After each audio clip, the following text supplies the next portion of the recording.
ብልጽግና ምን እንደሚያስብ ምን እንደሚሰራ ሀገራችንን የት እንደሚያደርስ ውይቷ ባህር ዳር ሕያው ምስክር እየሆነች ነው። ከዚህ በጥቂቱ ለመጥቀስ ከ60 ዓመታት በላይ ጎንደርን ከጎጃም እንዲሁም ሰሜኑን የሀገራችን ክፍል ከደቡብ ሲያገናኝ የነበረው የአባይ ድልድይ ተለዋጭ የተሰራለት በብልጽግና ዘመን ነው። ባህር ዳር ከተማ መንገዶቿ በኮሪደር ልማት ያጌጡት የድሮ የብስክሌት አፍቃሪው የባህር ዳር ሕዝብ የብስክሌት ሌን ያገኘበት በብልጽግና ዘመን ነው። መተረቻ ሆኖ የነበረው ይህ የተሰባሰብንበት የባህር ዳር ዓለም አቀፍ ስታዲየም ነገ ከነጎዲያ ፍላጎታችን አርሰናል፣ ማንቸስተር ዩናይትድ፣ ሊቨርፑል፣ ቼልሲ፣ ኒውካስትል፣ ባርሴሎና፣ ሪያል ማድሪድ፣ ቫሌንሺያ፣ ባየር ሙኒክ፣ ፓሪስ ሰን ጀርመን ሁሉም እዚህ እንዲያሳልፉ ነው። እነሱ በረዶ ሲሆንባቸው እነሱ ፀሐይ ሲያሰድዳቸው እዚህ መጣው እንዲጫወቱ ነው ፍላጎታችን። አንድ የሚቀረን ነገር አለ። ከባህር ዳር ከተማ ሕዝብ ጋር ሆነን የምናሳካው ወደፊት ይሄ ጥላ ፎቅ ጧት ብርዱ አሁን ፀሐዩ ያስቸገራችሁ የጥላ ፎቁ ጉዳይ ነው። እሱን ከናንተ ጋር ተመካክረን ያለንን ሰላም ሰላም ቤተሰብ እንደምን አላችሁ? እግዚአብሔር ይመስገን በጣም ሰላም ነኝ። እንግዲህ ይሄ ዛሬ ቪዲዮ መነሻ ያደረኩት የሀገሪቱ ምክትል ጠቅላይ ሚኒስትር ተመስገን ጥሩነህ ይባላል። የሚያወራው ወሬ እንግዲህ ለማን እንደሚበጅ አላቅም። ዝሮ ዝሮ ይሄንን ቪዲዮ መነሻ በማድረግ ነው የዛሬን ሐሳቤን እና አስተያየቴን መስጠት የፈለኩ። እናንተም እንደተለመደው ሐሳብ አስተያየታችሁን በሐሳብ መስጫው ላይ መስጠት ትችላላችሁ። ስለ ሁልጊዜው ገንቢ ሐሳባችሁ ከልብ እያመሰገንኩ ላይክ፣ ሼር፣ ኮሜንት ማድረጋችሁንም አትርሱ።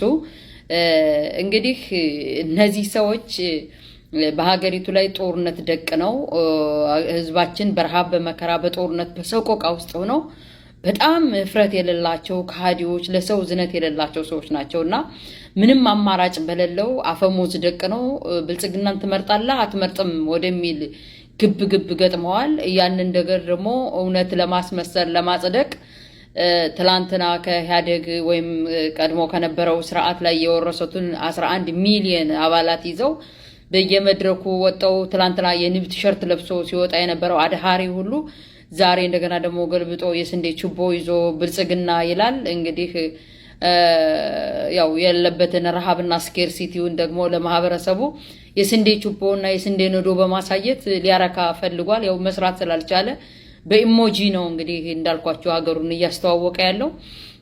ይሄ ሰውዬ እንግዲህ ባህር ዳር በአማራ ክልል ዋና ከተማ ባህር ዳር ላይ ቆሞ ነው የሚናገረው።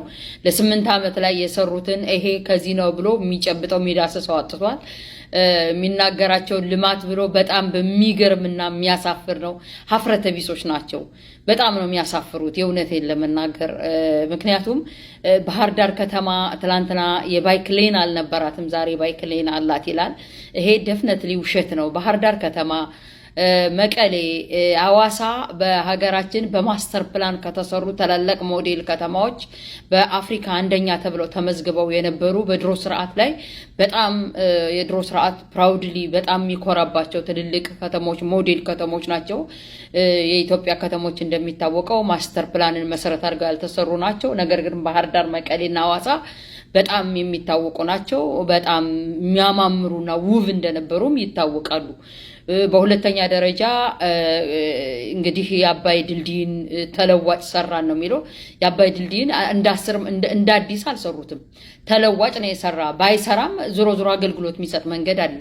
እነዚህ ሰዎች ትናንትናና በቀደም በሰራሁት ቪዲዮ ላይ ሶስቱን ክልል የሚያገናኝ የባቡር ሀዲድ ተመስርቶ መሰረተ ልማቱ ተጥሎ ከ2.8 ቢሊዮን ዶላር በላይ ወጪ የሆነበትን የ600 ኪሎ ሜትርን የባቡር ሀዲድ በድሮን ካፈራረሱ በኋላ 99% የደረሰን መሰረተ ልማት ያፈረሱ ሰዎች የአንድ ድልድይን ተለዋጭ ሰርተናል ብለው ህዝቡ ላይ ሲመጻደቁ ታያላችሁ።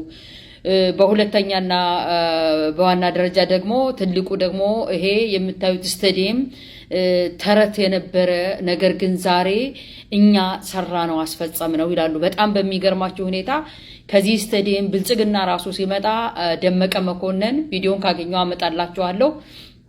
ደመቀ መኮንን የዛሬ 8 ዓመት ተላላኪ ነበርነ ይቅርታን ጠይቃለን ብሎ ይቅርታ የጠየቀው እዚሁ ስታዲየም ላይ ነበረ። ይህ ስታዲየም በጣም አገልግሎት ይሰጥ ያገለግል እንደነበር ደግሞ ከዚህ ቀጥሎ ባለው ቪዲዮ ላይ አስገባላችኋለሁ። ወጣቶች እንዴት ሆነው ሲጫወቱበት እንደነበረ ፋሲል ከነማና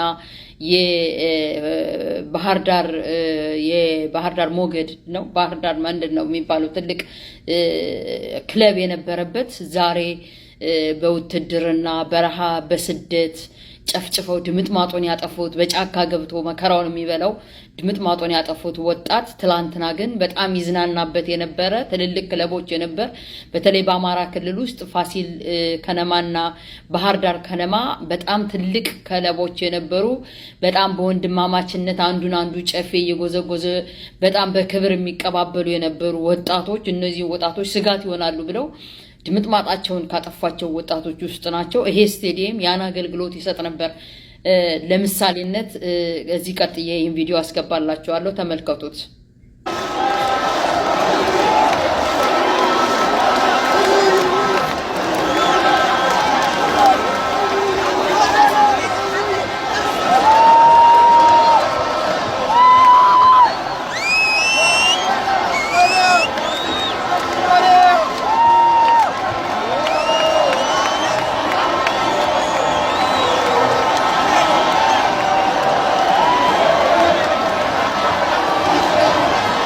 ያ በትክክል ይሄን ይመስል ነበር። ይሄ ስታዲየም ይሄን አገልግሎት ሲሰጥ የነበር ቀኑን ማስገብቻለሁ። የዛሬ 6 ዓመት ራሱ አገልግሎት በዚህ ልክ ይሰጥ ነበር። ነገር ግን ውሸታም ቀልማዳ ከሃዲዎች መሆናቸውን የሚያሳይ ነው። ከዛ በተጨማሪ ደግሞ ለአንድ የአማራ ሕዝብ ወይም ለአማራ አርሶ አደር 90% አርሶ አደር ለሆነ ማህበረሰብ መጥቶ ባርሴሎና፣ ማንቸስተር፣ አርሰናልን እርካሹ ለማትረፍ የሚሄዱ ናቸው። ሲጀመር አርሰናል ደግፈው እንዴት ህዝቡ ይሄን ያህል ይወጣል ብለን ስንወቅት ያችን ደግሞ ተደግፈው ደግሞ መውጣት ይፈልጋሉ። ከርካሹ ማትረፍ ነው የሚፈልገው ሁልጊዜ ብልጽግና። እሱን መሰረት አድርጎ አሁን ይሄ ስታዲየም ለነሱ መጫወቻ እንዲሆን ነው። ምንድነው ይሄ ለተራበ ማህበረሰብ ለ99% 90% አርሶ አደር ለሆነ ማህበረሰብ ማንቸስተር ባርሴሎና ምኑ ነው ለሱ? ነገር ግን እንደሚባለው ይሄ የሚሰሩት የኮሪደር ልማት እነሱም ራሱ ተቀምጠው የምታዩት እቺ የፖተምኪን ከተማ የመሰለች የፖተምኪን ቪሌጅ የመሰለች ከዲም ላይት ላይ አድርገው ከኋላ ግን ቆርቆሮ ነው። ውሸታሞች እንደሆኑ የሚነግራቸው ውቢቱ ባህር ዳር ብለውችን ትመስላለች ብለው ነው ፎቶ የተነሱባት። ልክ እንደዛ ነው ከተማቸውም። ጀርባው ቢገለጥ 3D ነው። ይሄንን አይነት ከተማም እንደ ከተማም መስርተውም ቢሆን ለመዝናኛነት የሚፈልጉት ለገዟቸውና ለሚላላኳቸው ወይም ለሚልኳቸው ካልሆነ በስተቀር ባርሴሎና፣ ማንቸስተር ዩናይትድ በለው ምን በለው ይሄ የሚጠሯቸው ትልልቅ ክለቦች ለኛ ለአማራ 95% አርሶ አደር ለሆነ ስሙ ምን እያተባለ እንደሆነ ለማይገባው ማህበረሰብ ይሄን እንደ ልማት ተደርጎና እንደ ነገቅር ተደርጎ መምጣቱ በጣም አሳፋሪ ነው። ሲጀመር እኔ በሰፊው መጣበታለሁ። ርዕዮተ ዓለማችንም ዲጂታል ነው የሚሉት። ዲጂታል ምንድነው ብዬ እናንተንም ለመጠየቅ ሞክሬ ነበር። አንድ ቪዲዮ ሰርቼ መልስ የሰጠኝ የለም። ድጋሚ መጣበታለሁ። ዲጂታል የሚሉት ግን አንዱ መጥቶ እዛው የስታቲስቲክስ ባለሙያ እዛ ፕሬዘንቴሽን ላይ ሲመልስ ያየሁት ሰነዶችን ወደ ኮምፒውተራይዝድ ማድረግ ነው ይላል። ይሄ ደግሞ በእነሱም አልተጀመረም። ኮምፒውተራይዝድ ማድረግ ደግሞ የሀገርን ኢኮኖሚ ትልቅ ኢኮኖሚው ፒላሩ ዲጂታል ነው ካሉ ሰነዶችን ኮምፒውተራይዝድ ማድረግ እንዴት ወደ ኢኮኖሚ ሊቀየር እንደሚችልና መብራትና ኤሌክትሪክ አይቶ ለማያውቅ ማህበረሰብ ይሄንን ማስተዋወቅ ዞሮ ዞሮ ሀገሪቱ ለሌሎች እየተዘጋጀች ያለች እንጂ እኛን እንደማትመጠን መሪ ተብለው የሚመጡትም ይኸው እነዚህ በቃ ይሄ ነው እንግዲህ ሀገሪቱ ጠቅላይ ሚኒስትር የሀገሪቱ ምክትል ጠቅላይ ሚኒስትር እንግዲህ በዚህ መልክ መጥቶ የሚንዘባዘብ ጭራሽ ለስታንዳርድ የማይበቃ የሆነ ሰው ነገም ደግሞ ሰራላቸዋለሁ የሚለው ገና ማንቸስተርና ባርሴሎናን አጫውቶ እንግዲህ የሀገራችን አርሶ አደር ከሰቆቃ እንዴት እንደሚድን ማናቀም። ዝሮ ዝሮ አፈሙዝና ምርጫው ተጧጥፏል።